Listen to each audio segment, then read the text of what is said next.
rencontre avec un chef d'entreprise mayennais, c'est le principe de Made in Mayenne, c'est tous les matins aux alentours de 9h moins le quart. Et nous sommes ce matin avec Anthony Fontaine. Bonjour. Bonjour Pascal. Vous avez 40 ans, vous êtes à la tête de 2 entreprises. L'entreprise la plus connue, l'entreprise de peinture, Fontaine, et puis la petite dernière que vous avez créée pour répondre à une demande accès facile. Parlons pour commencer de l'entreprise de peinture créée à Laval, donc en 1975 par votre papa. Oui, tout à fait, par mon père, Maurice Fontaine, qui a créé en 1975 une entreprise d'artisanat, dont la peinture, revêtement muraux, revêtement sol, plastique et PVC, avec ravalement de façade. Moi j'ai repris avec ma mère en 99 suite à son décès, qui est décédé d'un cancer.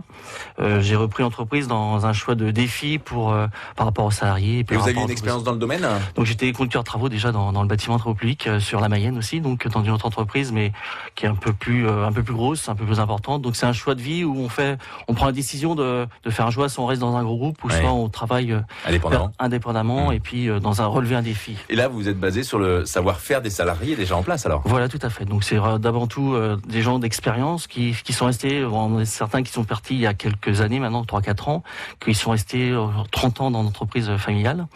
Et il y en a maintenant où on a formé des apprentis qui sont maintenant responsables dans l'entreprise. L'objectif c'est de toujours faire évoluer les salariés et prendre du plaisir dans son travail. Alors c'est vrai que c'est une entreprise qui fête donc ses 40 ans cette année. Puis en 40 ans il y a eu plusieurs changements. D'ailleurs vous avez changé plusieurs d'adresses pour obtenir aujourd'hui peut-être des locaux plus adaptés. Alors on a changé d'adresse parce que on a changé d'adresse mais toujours dans le même quartier, on va dire. On n'a pas beaucoup bougé, mais l'objectif Vous êtes dans le quartier de la Polyclinique, pour faire simple, entre la Polyclinique et le lycée agricole. Voilà, c'est ça même. On est tout en haut de la colline, comme on dit.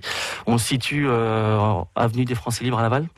Donc l'objectif, ça a été d'évoluer en fonction du temps, du nombre de salariés. On est passé de 6 à 14 personnes maintenant. Donc l'objectif, c'est toujours d'être adapté et d'avoir des meilleures conditions de travail au niveau des salariés. Et alors sur quel type de chantier intervenez-vous ? Donc nous, on travaille beaucoup sur de la rénovation en bâtiments anciens. Donc tout ce qui est particulier, professionnel. Donc particulier, on va du sol au plafond, comme on dit, et aussi à l'extérieur en ravalement de façade. Et on va aussi chez les professionnels, donc tout ce qui va être santé, donc de la chambre au bloc opératoire, et aussi dans tout ce qui va être bureau et aménagement de bureaux dans les usines. Des clients plutôt mayennais ? Grande partie mayennais, on est à 95% en Mayenne quand même.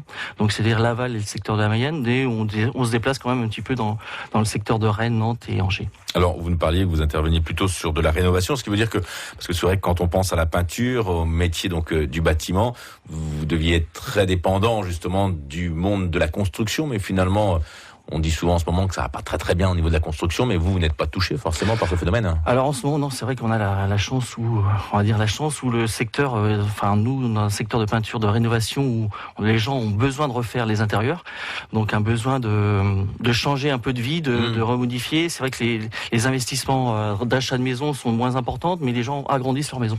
Donc on est dans ce secteur-là où le développement de marché, où on a besoin de refaire à l'intérieur pour redonner un peu peps à sa vie. Et par rapport à cela, justement, vous embauchez, c'est ce que vous m'avez dit en préparant cette émission. Alors, quel type de contrat proposez-vous ? Pour quel profil ? Alors, nous, on recherche pour l'instant des CDD sur la Mayenne, donc à peu près de déplacements et grands déplacements. Secteur peinture, bien entendu. Revêtement de sol, si on a des soliers, ça serait bien aussi. Donc, c'est à peu près 3 personnes. On recherche à peu près 3 personnes pour compléter notre secteur d'activité. Et aussi, bien entendu, des apprentis pour septembre. Donc, on recherche 3 apprentis à peu près, 2 à 3 apprentis. Donc ça fait 6 postes là au total là. Ça va faire 6 postes, mais bon, apprenti, on apprend un métier. C'est avant tout ça. Donc, dans notre entreprise, on a des maîtres d'apprentissage qui ont été formés par le CFA. L'objectif, c'est de les faire évoluer, qu'ils restent dans l'entreprise et qu'ils prennent du plaisir dans leur travail, qu'ils évoluent en plus dans l'entreprise. Et justement, puisque mercredi, il y a cette belle opération Oser dans l'apprentissage, ce sera peut-être l'occasion d'aller voir des professionnels et puis d'en discuter également avec eux. Donc 3 postes à pourvoir dans votre entreprise qui se porte donc plutôt bien, c'est ce qu'on peut conclure. Vous ne bougez pas, Anthony Fontaine. On se retrouve dans une minute. On va bien sûr continuer à parler de votre structure. Notre invité déjà en photo sur la page Facebook France Bleu Mayenne. France Bleu. MAF Assurance présente Parole de Pro. Bonjour, je suis votre conseiller MAF Pro. Je m'adresse à vous, les professionnels dont le véhicule est aussi l'outil de travail, pour vous rappeler qu'avec l'assurance Auto MAF Pro, tous vos biens embarqués à bord sont couverts en cas de vol de votre véhicule. Et si vous l'avez équipé avec des accessoires hors catalogue constructeur, ils pourront également être indemnisés en cas de sinistre garanti. C'est MAF Pro. Et c'est pour vous, les pros. Options contenu et personnalisation détaillée dans le contrat Autopro, disponible en agence et sur maf.fr. Vous le savez peut-être pas, mais avec EDF, vous pouvez souscrire un contrat d'électricité directement avec l'application EDF et moi. C'est même possible pour le gaz. Et comme tout se fait avec l'appli, vous réalisez vos démarches quand vous voulez. C'est tout de suite plus simple, surtout si vous êtes en plein déménagement. Facilitez vos démarches, ça fait aussi partie des engagements EDF et moi. Plus d'informations sur nos offres d'énergie sur edf.fr. L'énergie est notre avenir, économisons-la.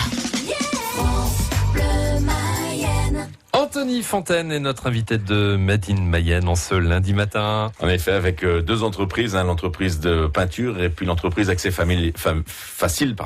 On va parler de tout cela dans quelques instants. J'aimerais juste revenir sur l'entreprise de peinture, donc que vous gérez depuis 1999, entreprise qui fête quand même cette année ses 40 ans puisque vous avez repris l'entreprise de votre papa, entreprise qui a obtenu donc des qualifications Qualibat RGE par exemple. Qu'est-ce que cela signifie et qu'est-ce que ça apporte à l'entreprise ? Alors l'objectif de Qualibat RGE, c'est de rassurer un peu les clients, de leur dire qu'on a des professionnels dans notre entreprise. On paye le particulier, le client ne sait pas ce que signifie Qualibat RGE, ni ce que ça veut dire. Donc, Qualibat, c'est surtout des normes en fait, des normes de qualification. Donc l'objectif, c'est on les obtient en fait en passant des certifications de chantier, des qualités de travaux, de prestations. Donc l'objectif, c'est de valoriser un peu notre savoir-faire. Le savoir-faire de nos salariés, de nos compagnons. Vous pensez que les clients sont vraiment attentifs justement à ces certifications ? Ils ont intérêt. Je pense qu'ils ont intérêt que de prendre une entreprise Qualibat RGE maintenant, parce que RGE c'est reconnu Grenelle de l'environnement, donc c'est plus par rapport à l'isolation de leur bâtiment. L'intérêt de prendre une entreprise certifiée, ça permet de rassurer le client, de se dire que cette entreprise a quand même fait la démarche d'une certaine qualité d'entreprise, de prestation, de mettre en avant le savoir-faire, la qualité de prestation. Et peut-être que le client peut bénéficier de certaines aides s'il fait appel à des entreprises comme la vôtre aussi. La chance de cette année, on a un gouvernement qui nous a proposé 30% de crédit d'impôt sur tout ce qui est isolation extérieure ou intérieure. Donc tout à condition de passer par un professionnel certifié. RGE. Voilà, tout à fait. Et donc là, c'est important. Des qualifications difficiles à obtenir ? Il faut beaucoup d'administration parce qu'il faut quand même faire un peu d'administration, faire des photos de chantier, faire plein de choses qui permettent aussi de mettre en avant nos chantiers et de mettre notre savoir-faire en avant. Voilà. Alors, on a commencé par de la peinture et depuis quelque temps, vous avez créé une deuxième structure, Accès Facile. Alors, de quoi s'agit-il ? En fait, c'était pour répondre à une demande. On a eu une loi qui est sortie pour loi 2015 au niveau de la loi des mises aux normes des accès pour handicapés. Donc, je suis parti dans cette idée depuis 2010. En fait, ça a été de se projeter un peu en avant, de dire on a eu beaucoup de demandes en fait de mise aux normes, par rapport à l'entreprise Fontaine. Donc, je me suis dit il y a quelque chose, un potentiel à créer. C'est-à-dire que vous faites de la peinture et finalement on vous appelle aussi pour des mises aux normes. Voilà, tout à fait. C'est-à-dire qu'on va installer des rampes, on va mettre en place des menées de marche.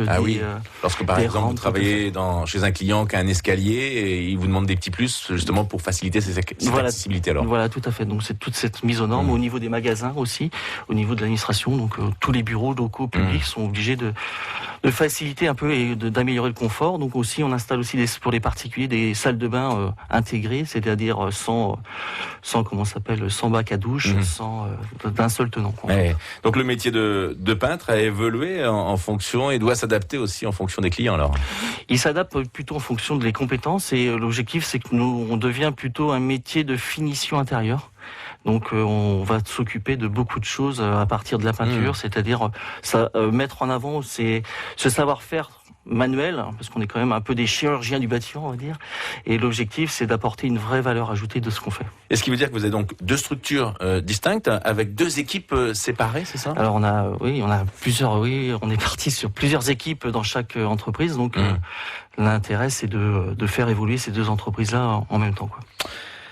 Anthony Fontaine, notre invité ce matin. Avant de se séparer, un sujet d'actualité, sujet dans l'air du temps. Vous avez souhaité revenir et surtout rendre hommage à Moed Al-Rad. Il est syrien et la semaine dernière, il a été élu entrepreneur mondial. Eh oui, je suis revenu sur cette histoire. En fait, c'est mon collaborateur Edmond qui m'en a parlé. C'est vrai, je ne m'étais pas arrêté dessus. Et en fait, l'histoire de ce personnage, en fait, est né en Syrie dans une famille berbère. Il est venu en France étudier à l'âge de 17 ans, étudier à l'école du côté de Montpellier. Et finalement, il a repris une entreprise en faillite dans les années 80-90. Il est devenu leader mondial dans l'échafaudage. Altrad. D'accord. Donc, il est avec maintenant à la tête de 17 000 salariés. Oui. Donc son discours à la remise de ce prix mondial, parce que c'est quand même le premier français, finalement, la première entreprise française qui reçoit ce diplôme, ce prix plutôt. Ce prix est avant tout la France qui gagne, c'est-à-dire c'est plutôt l'équipe France qui gagne, et je pense qu'on peut plutôt partir en avant par rapport à se dire qu'en France tout est possible, on est capable de faire de belles choses. Et donc, c'est ce que vous avez souhaité faire passer comme message ce matin, c'est vous le rejoignez sur ce discours alors? Je trouve qu'il le met en avant, il reste humble dans son discours et qu'il met en avant plutôt ses salariés, son entreprise et aussi toute la France où en France on n'a pas la guerre, on a des problèmes, mais on peut quand même être capable en étudiant un peu, d'aller un peu plus loin, d'aller plus loin et de pouvoir relever des défis. Et surtout avec une personne, bien sûr, qui est née en Syrie. On imagine tout à fait et on prend tout à fait l'ampleur de son discours. Anthony Fontaine, merci d'avoir été avec nous. Je vous souhaite une très très bonne journée et à très bientôt dans nos studios. Merci beaucoup. À bientôt. Au revoir. Dans une minute, le journal de 9h.